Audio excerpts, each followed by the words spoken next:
Assalamualaikum warahmatullahi wabarakatuh. Perkenalkan, nama aku Salsabila Nurul Sari. Aku dari Ilmu Kelautan 2020 dengan NIM 012 kelompok 6. Nah, pada video kali ini merupakan tugas responsi dari mata kuliah Sistem Informasi Geografis, yaitu merangkum semua materi yang telah diberikan pada semester 4 nih. Langsung saja kita ke materinya. Nah, yang pertama ada tentang modul yang kita pelajari. Nah, pada semester 4 ini kita mempelajari 4 modul. Yang pertama ada tentang pengenalan penginderaan jauh dan composite band. Yang kedua ada registrasi, digitasi, dan juga klip. Dan yang ketiga ada interpolasi kriging pada pemetaan klorofil A dan suhu permukaan laut. Dan yang keempat atau modul keempat ada batimetri dan juga kartografi digital. Langsung saja kita ke modul yang pertama, yaitu tentang pengenalan penginderaan jauh dan composite band. Nah, sebelum itu banyak pendapat mengenai apa sih arti dari penginderaan jauh. Nah, di sini saya mengambil kedua. Yang pertama ada menurut Lisland et al. 2007 yang menyatakan bahwa penginderaan jauh itu ilmu atau seni yang digunakan untuk mendapatkan suatu informasi mengenai objek, fenomena, maupun daerah berdasarkan analisis data yang didapatkan menggunakan perangkat tanpa melakukan kontak langsung dengan objek, fenomena, maupun daerah yang dikaji atau diteliti. Kemudian ada pula pendapat dari Lindgren 1985 yang menyatakan bahwa penginderaan jauh merupakan teknik yang digunakan untuk mendapatkan serta menganalisa suatu informasi mengenai bumi, antariksa, ataupun dirgantara. Sehingga dari kesimpulan yang kedua pendapat tadi, kita dapat mengartikan bahwa penginderaan jauh itu merupakan ilmu atau seni serta teknik yang digunakan untuk memperoleh informasi mengenai objek, target, maupun daerah yang ada di permukaan bumi.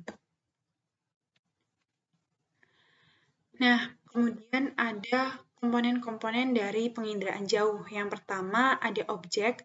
Objek itu adalah permukaan bumi ataupun hal yang akan kita kaji. Kemudian ada sensor. Kemudian ada detektor.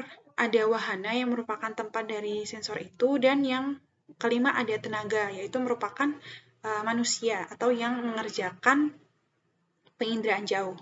Nah, dari kelima komponen tadi itu saling bersinergi atau bekerja sama sehingga menghasilkan suatu citra, yaitu data citra. Nah, sebelum itu ada beberapa macam dari sensor, yaitu ada scanner, radiometer, dan juga kamera detektor. Nah, setelah itu ada kegunaan dari penginderaan jauh. Nah, penginderaan jauh itu sebenarnya sangat banyak ataupun sangat luas kegunaannya. Di sini saya ambil 4, yaitu menurut Lindgren 1985.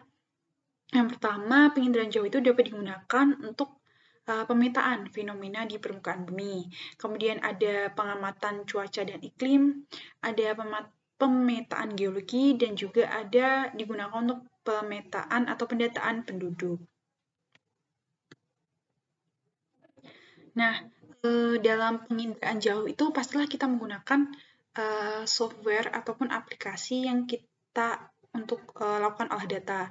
Yang pertama, di sini ada ArcGIS atau ArcGIS sendiri merupakan software atau perangkat lunak yang bergerak di bidang sistem informasi geografis atau SIG. Nah, ArcGIS ini merupakan software keluaran dari ESRI ataupun Environmental System Research yang merupakan badan yang juga bergerak di penginderaan jauh. Ada pula kegunaan dari ArcGIS ini banyak. Yang pertama ada untuk menyajikan data SIG, untuk menganalisis spasial, untuk visualisasi, sharing data, dan juga dapat digunakan untuk membuat peta. Adapun desktop utama dari ArcGIS itu ada ArcEditor, ArcMap, ArcInfo, dan juga ArcView. Nah, Setelah itu kita ada aplikasi Google Earth Pro. Nah, ini merupakan suatu aplikasi yang biasanya kita gunakan untuk mendownload data citra yang akan kita olah. Nah, Google Earth Pro ini merupakan aplikasi geospasial yang mampu menampilkan bentuk bumi secara virtual atau virtual globe dalam bentuk 3D atau 3 dimensi yang juga merupakan versi lebih canggih dari Google Earth sendiri. Nah, citra yang dihasilkan atau kita download dari Google Earth Pro ini memiliki beberapa kelebihan. Yang pertama, dia memiliki kualitas resolusi spasial yang lebih tinggi sehingga lebih jelas. Kemudian, Google Earth Pro ini memiliki kelebihan juga dapat diunduh secara gratis dan memiliki cakupan perekaman yang luas. Nah, selanjutnya ada tadi kan ada citra satelit. Nah, citra satelit ini memiliki beberapa jenis atau banyak jenisnya. Yang pertama ada citra satelit Sentinel-1 yang merupakan citra dihasilkan oleh satelit Sentinel-1 di mana dirancang oleh ESA serta didanai oleh Komisi Eropa dan juga terdiri atas konstelasi 2 satelit. Nah, ini ada beberapa spesifikasi dan juga deskripsi dari citra satelit Sentinel-1. Di sini disebutkan bahwa ada ketinggian, ada orbit, periode orbit, inklinasi, desain live, resolusi temporal, berat peluncuran, dimensi, solar array average power, kapasitas baterai, data rate, dan juga peluncur. Nah, kemudian ada pula selanjutnya yaitu citra satelit Sentinel-2 yang terdiri atas 2 satelit konstelasi antara lain Sentinel-2A yang diluncurkan oleh roket Vega di Kourou dan Sentinel-2B yang diluncurkan roket dari Plastek Rusia. Ada pula spesifikasi dari citra satelit Sentinel-2 yaitu terdiri dari 12 band ini dan memiliki resolusi yaitu antara 10 sampai 60. Nah, kemudian kita masuk ke composite band. Nah, apa sih composite band ini? Composite band citra satelit Sentinel ini merupakan proses dari penggabungan band-band yang ada tadi pada citra Landsat untuk membentuk suatu tampilan yang kita inginkan atau kita harapkan. Nah, pada dasarnya composite band ini menggabungkan 3 warna dasar. Yang pertama ada merah, lalu biru, dan juga hijau, yang kemudian dari ketiga warna tersebut akan menghasilkan warna-warna turunan lainnya seperti coklat, hitam, kuning, magenta, putih, dan lain sebagainya. Kemudian, ada pun kelebihan atau kegunaan dari composite band ini, yaitu mampu meningkatkan ketajaman ataupun karakteristik dari citra yang kita olah, sehingga fitur-fitur yang ada itu akan menonjol, seperti halnya fitur vegetasi, pertanian, dan geologi, di mana fitur-fitur tersebut akan terlihat sehingga akan menarik perhatian dari pembaca dan memberikan informasi yang lebih informatif. Nah, untuk contoh dari composite band itu ada banyak. Yang pertama ada natural color, di mana merupakan kombinasi dari band red B4, green B3, dan juga blue atau B2, di mana juga dari composite band ini akan menampilkan suatu citra dengan visualisasi yang sama dengan mata kita ketika kita melihat objek secara langsung. Nah, baik, kemudian kita akan lanjut ke modul 2. Nah, modul 2 ini ada registrasi, digitasi, dan juga klip. Yang pertama kita akan mengenai proyeksi peta. Nah, adapun pendapat dari Hasna et al. 2018 yang menyatakan bahwa proyeksi peta merupakan teknik atau cara yang digunakan untuk memindahkan sistem koordinat geografis yang berbentuk bola atau bidang elipsoid ke bidang datar. Nah, kemudian proyeksi peta itu kan dari bidang elipsoid ya. Nah, bidang elipsoid itu merupakan bidang lengkung yang dijadikan sebagai referensi hitungan dalam penyataan posisi titik-titik di atas permukaan bumi pada suatu sistem koordinat geografis. Nah, sistem tersebut dapat berupa sistem meridian atau garis bujur dan juga paralel yang merupakan garis lintang. Nah, kemudian ada pun jenis-jenis dari proyeksi peta. Nah, jenis dari proyeksi peta itu ada banyak. Yang pertama ada menurut bidang proyeksi. Nah, menurut bidang proyeksi sendiri ada 3. Ada azimutal, kemudian ada silinder, dan juga ada kerucut. Kemudian ada berdasarkan kedudukan bidang proyeksi, ada berimpit, membentuk sudut, dan juga tegak lurus. Kemudian berdasarkan ciri-ciri ada equidistant, conform, dan juga equivalen. Dan berdasarkan karakteristik singgungannya ada menyinggung, memotong, dan juga tidak menyinggung ataupun tidak memotong.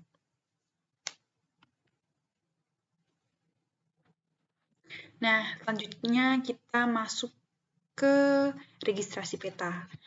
Nah, adapun pengertian dari registrasi peta menurut Mahardika et al. 2015 yang menyatakan bahwa registrasi peta merupakan proses dari transformasi koordinat dari suatu data tanpa koordinat ataupun masih memiliki kesalahan geometrik ke citra yang benar serta memiliki titik-titik koordinat. Nah, untuk registrasi peta ini juga menggunakan software ArcGIS. Nah, di sini ada salah satu langkahnya. Di sini adalah kita memindahkan titik koordinat yang kemudian akan kita gunakan untuk proses selanjutnya. Nah, ini ada digitasi peta atau langkah setelah digitasi atau langkah setelah registrasi. Nah, digitasi peta itu ada pengertiannya, yaitu merupakan proses konversi suatu fitur yang terdapat pada peta menjadi format digital. Nah, adapun digitasi peta itu merupakan proses yang digunakan untuk mengubah format raster menjadi format vektor.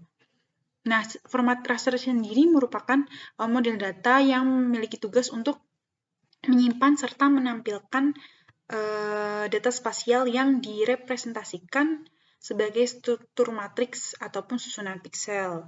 Nah, kemudian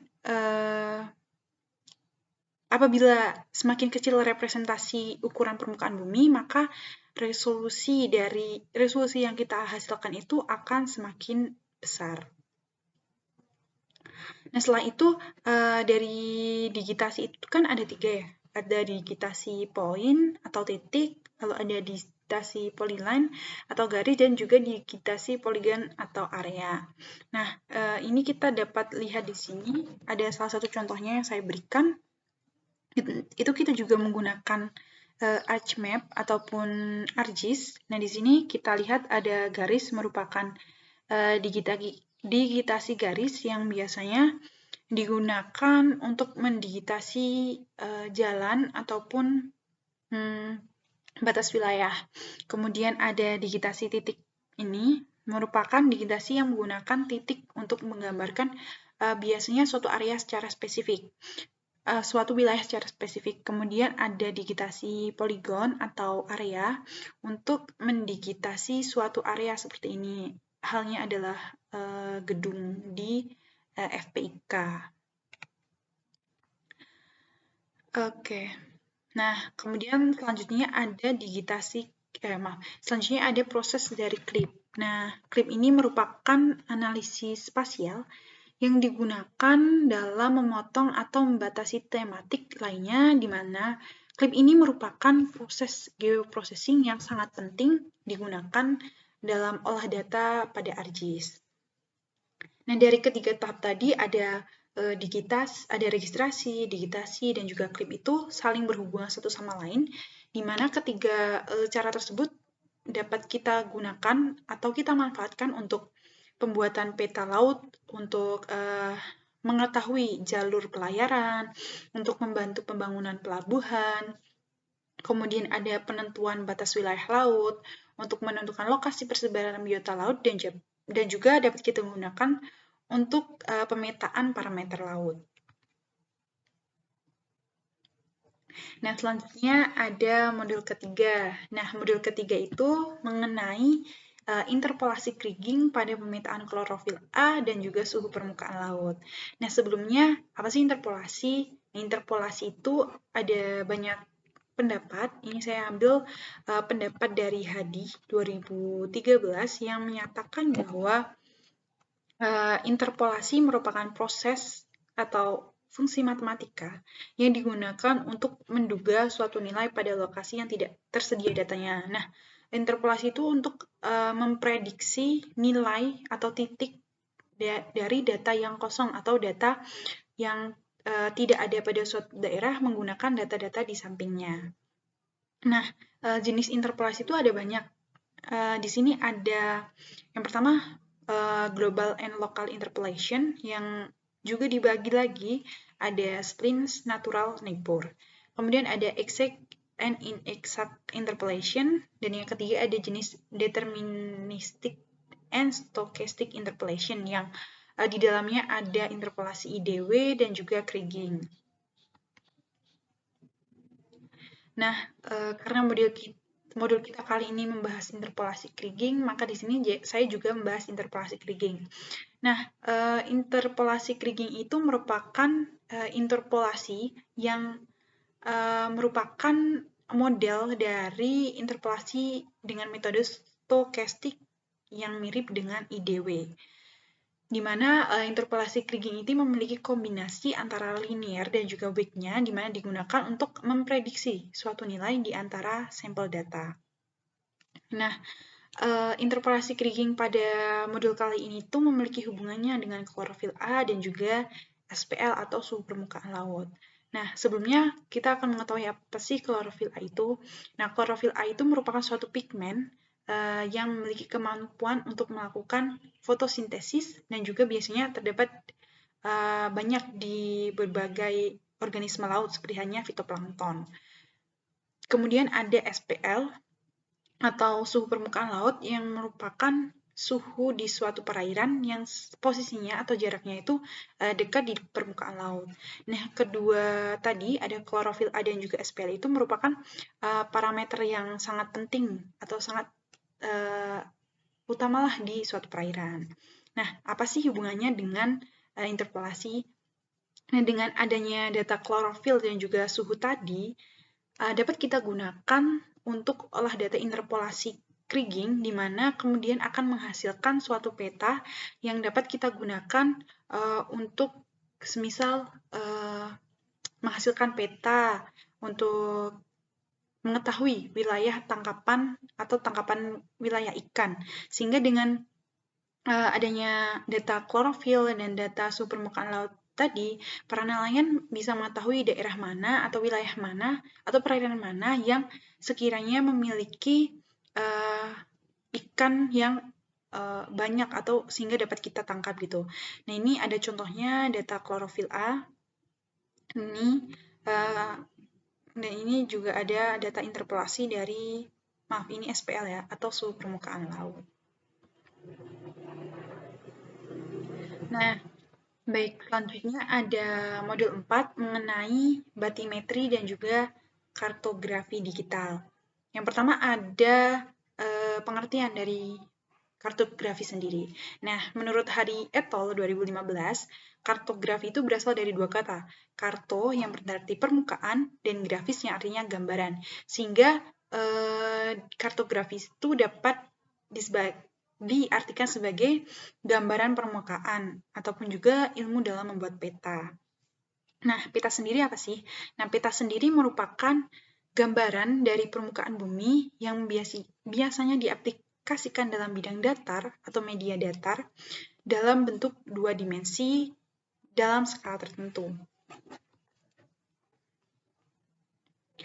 Nah, yang pertama, yang selanjutnya ada jenis-jenis dari kartografi. Nah, di sini ada dua pembagian. Yang pertama ada kartografi digital dan yang kedua ada kartografi manual.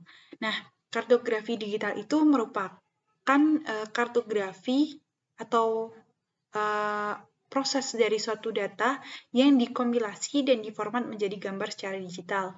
Nah, kartografi digital ini proses atau membuat peta itu menggunakan digital atau lebih modern, sehingga dalam melakukannya kita akan lebih mudah dan biasanya lebih teliti. Kemudian ada kartografi manual. Adapun penjelasannya menurut Pratomo dan Varda 2014 merupakan proses pemetaan atau pembuatan peta yang dilakukan secara konvensional dengan mengandalkan sistem analog seperti halnya kertas. Nah, akan tetapi kartografi manual ini sederhana, tapi memiliki beberapa kelemahan, yaitu outputnya atau berupa kertas itu mudah hilang ataupun mudah rusak gitu. Nah, selanjutnya ada batimetri. Apa sih batimetri? Adapun penjelasan dari Stiono 1996, batimetri merupakan ilmu yang digunakan untuk mempelajari tentang pengukuran ke dalam laut dan juga badan perairan. Nah, batimetri ini merupakan suatu ilmu ataupun teknik yang digunakan dalam pengukuran suatu kedalaman perairan untuk mengetahui kondisi di suatu perairan sendiri. Nah, biasanya batimetri itu diaplikasikan atau ditunjukkan dalam bentuk peta batimetri. Kemudian ada pula beberapa manfaat dari peta batimetri ataupun batimetri sendiri. Ini di sini saya mengambil 3. Yang pertama, dasar pengamatan dinamika perairan, sehingga dengan adanya hasil peta batimetri tadi, kita dapat mengetahui dinamika atau alur dari kondisi suatu perairan seperti halnya dinamika arus, gelombang, angin, arus ataupun gelombang. Nah, kemudian ada mempermudah operasi di pelabuhan. Nah, ini maksudnya adalah peta batimetri itu kita dapat menggunakannya untuk kegiatan-kegiatan yang ada di pelabuhan, semisal aktivitas kapal untuk apakah ini aman untuk ditempati kapal ataupun tidak gitu. Kemudian ada penyedia peta navigasi pelayar, sehingga dengan peta batimetri itu kita akan mempermudah untuk para pelayar dalam berlayar, sehingga dan juga untuk mengetahui daerah-daerah mana saja yang aman digunakan untuk berlayar. Nah, kemudian ada interpolasi. Nah, tadi kan sudah dijelaskan interpolasi itu untuk memprediksi nilai-nilai yang ada di sekitarnya. Nah, interpolasi di sini kita gunakan adalah interpolasi topo to raster yang juga terdapat pada software ArcGIS, di mana interpolasi topo to raster itu merupakan tools yang digunakan untuk pembuatan DEM. DEM sendiri merupakan model atau data digital yang mampu digunakan untuk mempresentasikan bentuk permukaan bumi melalui 3 dimensi. Nah, ini kita dapat gunakan untuk memprediksi dari kedalaman di suatu perairan. Di sini ada contohnya itu hasil peta batimetri di Teluk Awur. Nah, dengan interpolasi topo to raster ini kita dapat mengetahui perbedaan-perbedaan ini, warna-warna yang berbeda ini menunjukkan kedalaman di setiap bagiannya di perairan Teluk Awur. Nah, kemudian kita masuk ke peta ya. Tadi peta batimetri ini lebih jelasnya lagi. Sudah disebutkan bahwa peta tadi adalah gambaran dari permukaan bumi yang kita aplikasikan ke dalam bentuk 2 dimensi ataupun pada bidang media datar. Nah, peta sendiri kan banyak jenisnya. Ada peta tematik, peta rupa bumi, peta kependudukan, hingga peta kelautan ataupun ya peta batimetri tadi. Nah, peta sendiri itu mampu digunakan untuk menunjukkan kondisi ataupun topografi dari suatu wilayah. Nah, dalam suatu peta itu harus memiliki bagian-bagian yang lengkap sehingga dapat menarik perhatian dari pembaca. Yang pertama ada judul peta. Nah, judul peta ini merupakan atau memiliki fungsi yang digunakan untuk menunjukkan mengenai apa sih isi peta, apa sih isi isi peta wilayah ini yang sudah digambarkan gitu. Nah, adapun dari judul peta itu haruslah singkat, jelas, dan operasional sehingga ketika pembaca sekali membaca judul tersebut akan tertarik gitu. Nah, yang kedua ada skala. Skala sendiri merupakan perbandingan dimensi peta dengan realitasnya. Nah, jenis skala itu ada banyak. Yang pertama ada skala angka yang berupa angka, kemudian ada skala verbal yang merupakan huruf ataupun kata-kata, dan selanjutnya ada skala grafis yang berupa seperti batang kotak yang berwarna hitam putih. Nah, kemudian ada legenda atau keterangan, di mana legenda ini merupakan unsur yang sangat penting digunakan dalam suatu peta, karena legenda atau keterangan ini merupakan mampu menyajikan keterangan dari simbol-simbol yang ada pada peta. Kemudian ada petunjuk arah, yang untuk menunjukkan arah pada peta, atau arah mata angin pada peta, di mana biasanya pada peta itu bagian utara disimbolkan pada menuju ke arah atas, kemudian selatan pada arah bawah, dan kemudian arah barat di bagian kiri, dan arah timur di bagian kanan. Nah, selanjutnya ada inset. Inset atau merupakan suatu sisipan peta dari peta umum yang biasanya digunakan untuk menjelaskan lebih detail mengenai lokasi peta yang kita gambarkan. Kemudian ada grid. Grid sendiri merupakan garis mendatar atau berbentuk tegak lurus, yaitu dengan tujuan untuk memudahkan peta dalam membaca atau dalam menentukan lokasi. Kemudian ada titik koordinat. Nah, titik koordinat sendiri merupakan titik yang atau angka yang menunjukkan koordinat sistem atau titik koordinat dari wilayah tersebut. Kemudian ada sumber peta. Sumber peta itu merupakan perlengkapan peta yang digunakan untuk memudahkan membaca dalam mengetahui keaslian atau sumber dari peta yang kita buat. Kemudian ada pembuat peta. Nah, pembuat peta ini perlu dicantumkan karena merupakan pertanggungjawaban dari pembuatan suatu peta. Sehingga ini juga dapat digunakan dalam pembuatan peta itu dapat digunakan perorangan maupun kelompok. Nah, yang terakhir ada waktu pembuatan peta. Nah, kenapa waktu pembuatan peta itu penting dicantumkan?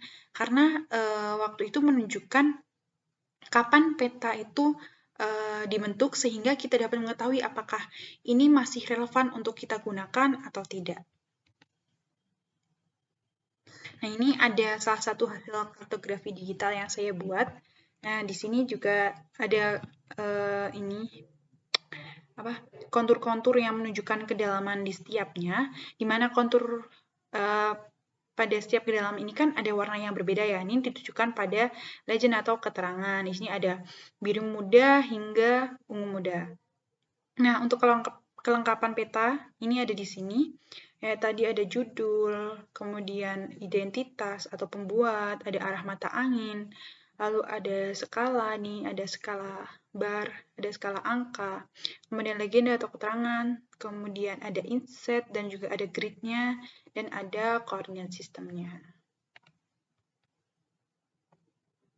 Nah, ini ada referensi atau beberapa referensi yang saya gunakan dalam pembuatan PPT ini.